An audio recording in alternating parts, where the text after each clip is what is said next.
GPS GS 900GS 900สำหรับอุปกรณ์ของรุ่นนี้บ่มีอย่างซับซ้อนเนาะมีแต่อุปกรณ์แล้วก็สายไฟ2อย่างนี้เนาะเวลาได้เครื่องมาเดี๋ยวจะอธิบายเรื่องการต่อสายไฟก็สิหลักๆต่อไฟอยู่3เส้นเนาะ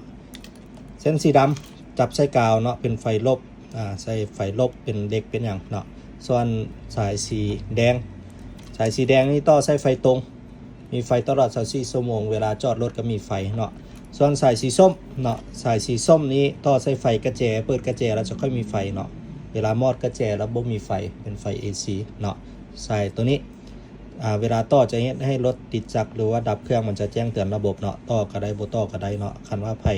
อยากต่อแบบเป็นมาตรฐานเลยแนะนำต่อเนาะตัวนี้เนาะ3เส้นนี้แล้วอุปกรณ์เนาะเวลาได้มาแล้วก็เอาสายตัวนี้เดมาหาเขาเนาะตัวนี้จะเลื่อนขึ้นมาได้ลูกศรเลื่อนทึบเนาะเลื่อนขึ้นมาเห็นบ่แล้วมันจะมีสลักแกะออกได้บ้างนะเนาะแล้วมันจะมีแผงซิมให้น้ำเนาะอยู่ต่อหน้าแผงซิมมันจะมีตัวเปิดเนาะออฟกับออนเห็นบ่เวลาต่อสายไฟแล้วให้สังเกตเบิ่งดอกไฟพวกนี้จะหุ้งเนาะหลังจากดอกไฟหุ้งแล้วเนาะมันจะมีสวิตช์อยู่นี้เนาะให้เช็คเบื้อง GPS คัน GPS เฮาออนขึ้นมาแล้วเฮาเปิดดอกไฟเนาะเปิดสวิตช์ตัวนี้มาฝากออนไว้เนาะตัวนี้เวลาที่ว่าไฟบ่เข้าหรือว่าคนลักทอด GPS มันจะแจ้งเตือนเนาะเวลาปกติมันจะหุ้งแบบนี้เนาะเวลาที่เฮาต่อสายไฟเนาะ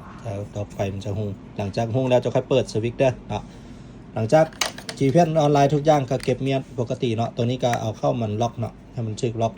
แล้วก็เลื่อนลงเก็บเมียนละเอียดเนาะ